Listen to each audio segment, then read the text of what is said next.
Hey YouTube, it's Jeff Hale, and I promised that I was going to do a series of videos on beginning fly for beginning fly fishers, and that was going to include how to tie some really basic easy flies as well as doing some basic casting.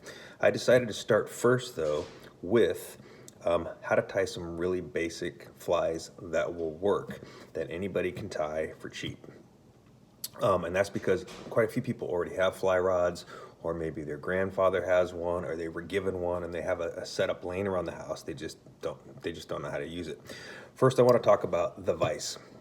You do not have to go buy a Renzetti vise. You can get on Amazon right now, and for like $15, you can get a cheap, inexpensive vise that clamps to a table that will hold a hook just fine.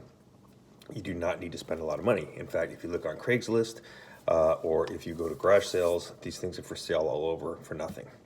The other thing you need is a bobbin, and a bobbin is just basically a spool holder. It holds your thread, it comes through here, and it allows you to control your thread when you tie on a hook. Back to the vise, I've actually even seen people take vise grips and take the vice grip and pinch the hook in it, and then take a C-clamp and C-clamp it to like a a brick or a big piece of wood or something, and actually just use a vice grip to tie flies. Lee Wolf, one of the pioneers of fly fishing, actually would hold the hook in his hand and he would tie flies. Pretty amazing. Anyway, so what you need is just a cheap vise. The other thing that you don't need a lot of materials. One material you need, today we're going to talk about a trout fly. You know, this is you can use Daiichi, you can use Tiemco, you can use Mustad. This is just a 2x long streamer hook, right? Any hook will work, right? It's just got to be relatively, long enough. And I would say this is about 1 inch long. The other thing that will make your life easier is to buy some beads or buy some cone heads. And this is what a cone head looks like. You'll see me when I put it on this hook. And what a cone head will do is it'll build weight into the fly for you. It's also really good for beginning fly tyers, because one of the things that beginning fly tyers have an issue with is crowding the eye of the hook with thread. And this cone keeps you from doing that. So I recommend beginners use a bead or a cone on their weighted patterns. So right now we got a hook, we got a bead or a cone. I'm going to put the hook in the vise, okay? And then basically we're going to tie this fly using one material. We're going to use marabou and a piece of wire, and that's it. You can get marabou at a craft store. You can buy it at a fly shop. It's not expensive. Here's a great big giant pack of it for $2.99. Okay, so this fly that I'm going to show you is easy to tie. It works great, and you can go out right now if you have a rod, reel, a floating line, a 9-foot leader, and a pontoon boat, and flip this thing out and kick around and catch trout on it, or you can cast it. So I'm just going to use my bobbin and my thread. This happens to be 6/0 Danville thread. Doesn't matter. It's red. You can, whatever, it doesn't matter. You can use black. And I'm going to tie into this, and I'm not going to go over specific techniques like how do you hackle, palmer a hackle, or how do you set a wing, or how do you spin a deer hair head. I'm not going to go into specific techniques like that because there's thousands of videos already on that. This is just about me showing you how to tie a really, really easy, simple fly that works, and it's a lot of fun to catch a fish on a fly that you've tied. So here we go. Cone head on a hook. We're going to tie in with our thread. Okay, I'm going to get to the back of the hook and I'm going to let my bobbin hang, okay? And this might take you a little time to figure this out. It's okay. Just take your time. I'm going to cut off the excess. And then what I'm going to do is take a piece of this marabou, okay? I'm going to lick my fingers. I'm going to go like this. And I'm going to get this tail section, right? And generally, I like to have the tail section a little bit longer than the body. So I'm going to take this tail section, now watch, I'm going to pinch the material right where I want it. I'm going to lay it on my hook, and I'm going to take a couple of wraps, and I'm going to wrap back to right there at the end of the hook so that the marabou's coming straight off, okay? Then what I'm going to do is I'm going to cut the rest of this feather, and I'm just going to wrap it down onto the hook shank. So all we have right now is this tail, a cone, put in some marabou, trimmed it, and wrapped it down. That's it. Okay. The next thing I want you to do is you can buy little fine ultra wire like this, right? You can use tinsel. You can even use another heavy piece of thread. You can use monofilament. There's all sorts of stuff you can use, and we're going to use this as a rib. And the reason we're putting this rib on is not to segment the body. A lot of times you put a rib on to make a fly look segmented. The reason we're putting this rib on is because we're going to be using marabou, and marabou can be brittle, especially in cold weather. And I want you to not just tie a fly, I want you to build the fly so it lasts. And so we're actually doing this to make the fly more durable. So I'm going to take a piece of this wire, cut it, I'm going to tie it in, go back to the point where I tied in the marabou, and I'm going to leave it hang. Now I'm going to take another piece of marabou, okay? So far we've used marabou and wire and a cone. That's it. No special fancy materials. And what I want to do is I want to select a piece of marabou that's relatively even and soft and has a hackle stem that's not too stiff. So here's a big old patch of it. I'm going to look through here and I'm going to grab one that I think will work. Let's see. Here's one. I got one right here.